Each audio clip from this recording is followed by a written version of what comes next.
Good evening, visitors. Welcome to the Australian War Memorial's Last Post ceremony. My name is Robert Adams, and joining us today from the Royal Australian Air Force is leading aircraft woman Denny Keating. Today, we commemorate the 105th anniversary of the formation of the Royal Australian Air Force. Military aviation was pioneered during the First World War, with aircraft operated by armies and navies. By the late stage of the war, however, aerial fighting was recognised as a distinct form of warfare. While Great Britain combined the Royal Naval Air Service and the Royal Flying Corps to form the Royal Air Force in 1918, the 4 squadrons of the Australian Flying Corps remained part of the Australian Imperial Force. Following the disbandment of the AFC at the end of 1919, the Australian Air Corps was created on the 1st of January 1920. Then, on the 31st of March 1921, the Australian Air Corps was separated from the Army to form the Australian Air Force. A few months later, in August, the new force would be given royal assent, becoming the Royal Australian Air Force.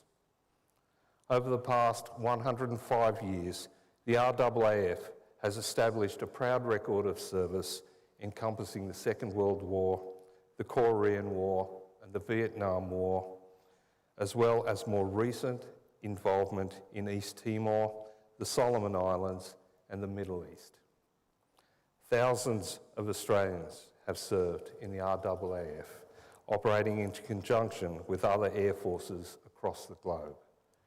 Inevitably, some have fallen. Today, we pay our respects to the men and women commemorated here on the Roll of Honour and to the survivors who returned home. This evening, we are honoured to acknowledge Chief of Air Force, Air Marshal Stephen Chappell, and Warrant Officer of the Air Force, Warrant Officer Ralph Clifton, and the accompanying Royal Australian Air Force delegation. We also warmly welcome the President of the ACT Division of the Air Force Association, Group Captain Ernie Walsh, retired. As always, we welcome the veterans who have served, those that are still serving, and the families that love and support them.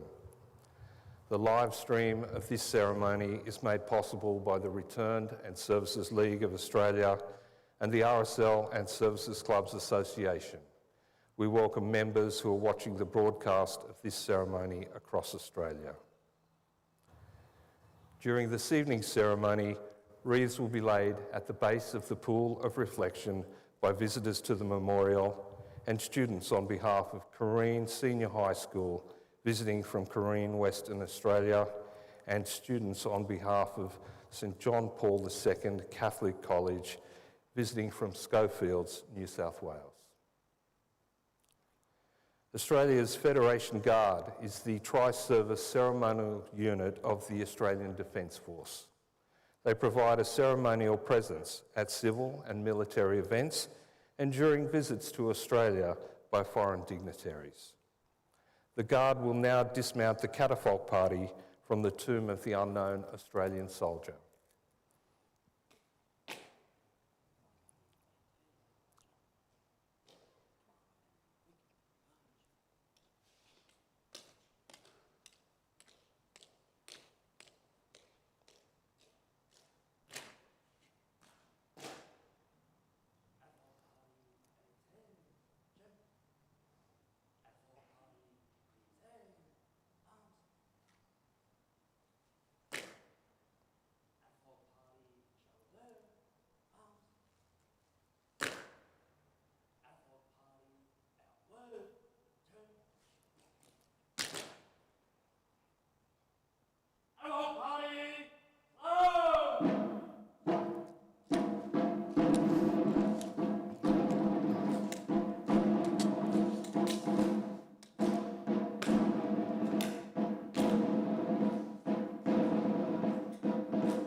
If you are able, I now invite you to please stand and join in singing the national anthem.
Students and visitors who are able to do so, you may now be seated.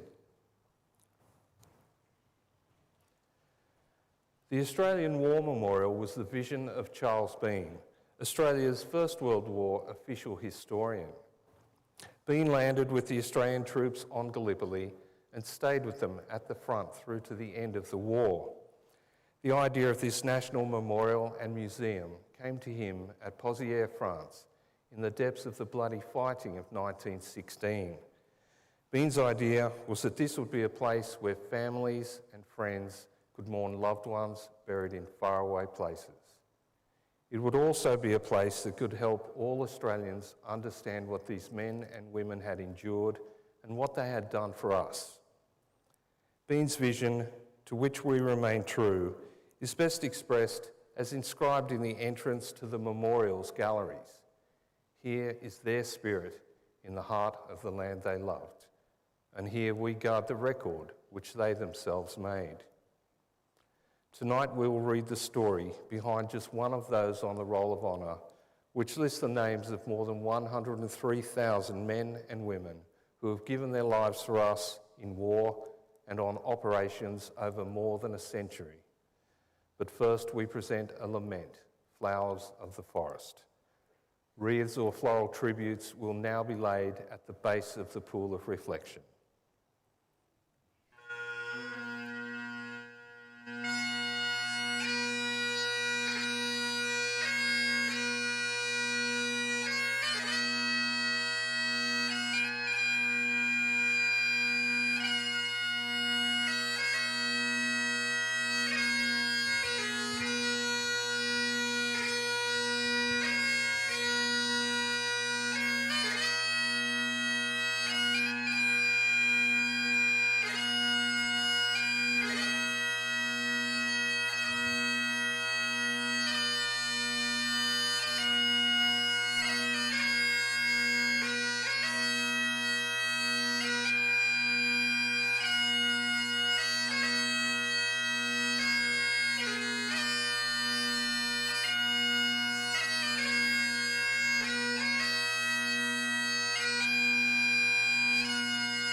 Today we remember and pay tribute to Captain Haigh Storrer. Henry Storer, known as Harry, was born on the 3rd of September 1888 to Henry and Margaret Storer of Geelong, Victoria. Harry was educated at the Central College in Geelong and matriculated at the age of 14. He went on to work for Denny's Lascelles Limited as a shipping clerk. He was described as someone who, whenever he was set a task, he did it with thoroughness and was known amongst his intimates as Smiler because of his sunny disposition. To know him was to love him. He was modest in his achievements, radiant in disposition, pure and noble in character, kind and courteous to all. Harry Storrer retained a particular interest in military matters, and alongside his job as a shipping clerk, he was a member of the Geelong Australian Garrison Artillery from 1908, gaining his commission as a lieutenant a year later. Before the start of the war in 1914, he had spent 2 years as its commanding officer. He enlisted for active service with the Australian Imperial Force in 1915 and was posted to the 2nd Division Ammunition Column. Stoer was originally intended to embark for active service overseas with the Ammunition Column in November 1915, but he was directed to return to Geelong Camp, where he served as a bombing instructor for several months. Stoer took a great interest in the new technology of flight and succeeded in transferring to the newly formed Australian Flying Corps.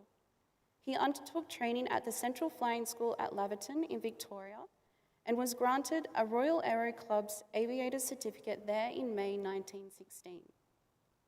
5 months later, he applied for and was granted a commission in the Australian Flying Corps. Harry was posted to No. 69 Squadron, Royal Flying Corps, better known as No. 3 Squadron, Australian Flying Corps. On the 25th of October 1916, the squadron left for Melbourne on board the troop ship Ulysses for active service overseas. Arriving in England on the 28th of December, No. 3 Squadron was sent to South Carlton, Lincolnshire, for further training. There they remained for some 8 months flying Arvo 504 and BE-2E aircraft. Harry Storrer was sent to No. 20 Reserve Squadron, Royal Flying Corps for higher instruction in aviation. Over the next few months, he would undertake a number of specialist and regular training courses. At Turnberry Aviation School in Ayrshire, Scotland, Storer came third out of 200 students in the examinations. In July 1917, No. 3 Squadron Australian Flying Corps was mobilised for service on the Western Front. In August, Harry Storrer was promoted to captain, and on the 24th, 3 flights, each of the 6 RE-8 aircraft, departed for their staging airfield in Kent. Those not flying, including Harry Storrer, crossed the English Channel by troop ship. Delayed by bad weather, the squadron finally arrived at Sarville Airdrome in France on the 10th of September. No. 3 Squadron was initially employed in support of ground forces, operating over the Canadian and 13th Corps front near Arras. Their duties were primarily reconnaissance, locating enemy gun emplacements, artillery spotting, and bombing patrols. In November 1917, the squadron moved to Belgian, Flanders to operate in support of the Australian Flying Corps, which had been committed to heavy fighting between Ypres and Passchendaele. On the 2nd of December 1917, a wet and windy day, a German artillery battery was causing a significant number of casualties in the Allied lines. It was determined urgent and important to locate the German battery so it could be put out of action. At the time, the most effective way of locating these hidden guns was by air. But the weather conditions were extremely dangerous for the delicate and temperamental flying machines. One aircraft had already crashed on its way to locate the battery, so Captain Stoer was asked to send one of his planes to do the job. Harry decided the weather conditions were so bad he could not ask one of his men to go, so he would pilot the aircraft himself. He took with him Lieutenant William Scott as his observer. There was a strong wind blowing across a runway at an awkward angle, making the operation extremely dangerous. Stoer managed to take off, but a gust of wind meant that he had to swerve suddenly to avoid some trees. The engine began to lose revs as a result, and the aircraft looked to be in danger of falling on nearby buildings and shops. To avoid this, Stoer took a second sharp turn, but the gusty wind caught tail of the plane and it crashed into the brick wall of the Balliol Cemetery. Haigh Storrer was killed on impact. Observer Lieutenant William Scott was still alive when the rescuers reached the plane, but he died within half an hour. They were buried in the same cemetery into which they had crashed. Storer's second-in-command, Lieutenant Wrigley, later said, "I am more proud to have known Harry in his manner of dying than if he had gained distinction in fighting. He knew that he was practically choosing death. The other boys all knew it, but instead of asking someone else to take the risk, as he had a perfect right to do, he preferred to do it himself and went out like a man." In Australia, a memorial service was held for Harry in the Newtown Presbyterian Church in Geelong. There it was said that at the Stoer, on the river, at the Guild, as an officer of His Majesty's forces, in tent life far away from home among strangers, as a flight commander, he was a clean-living, good-hearted comrade, living for his duty. He did it in splendid and magnificent style.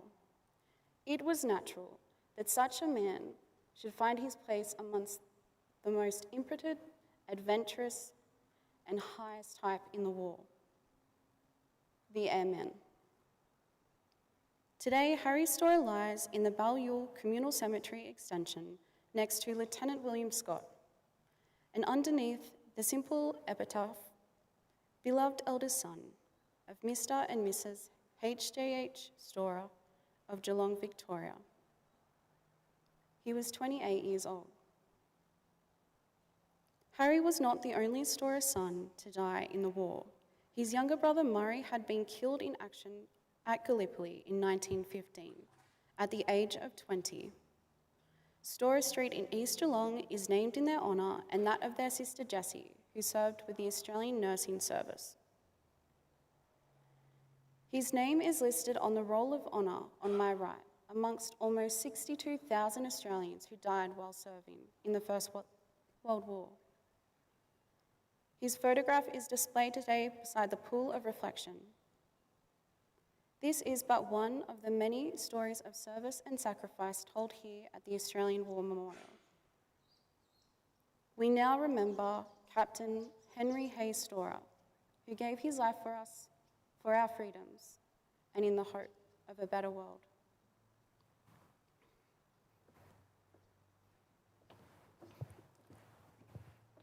Please stand for the reading of the ode and the sounding of the last post. Animal party, shoulders, arms.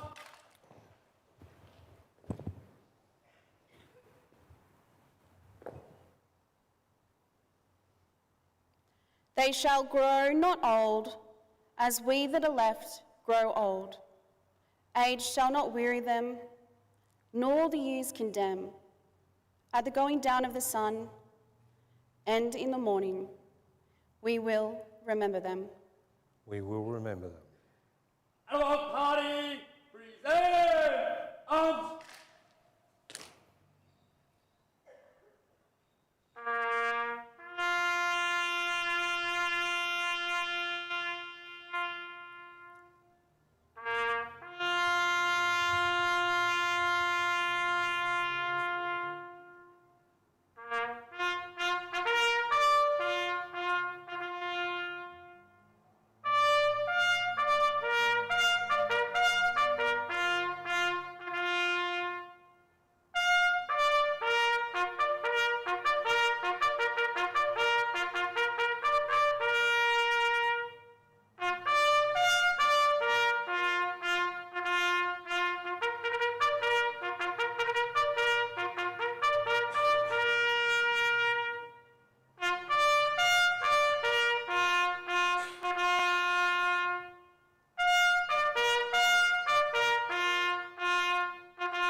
we forget.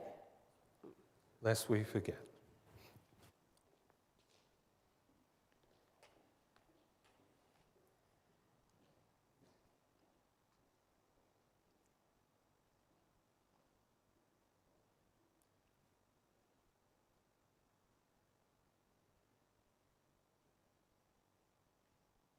Animal party and word! Turn! Animal party, quick, march!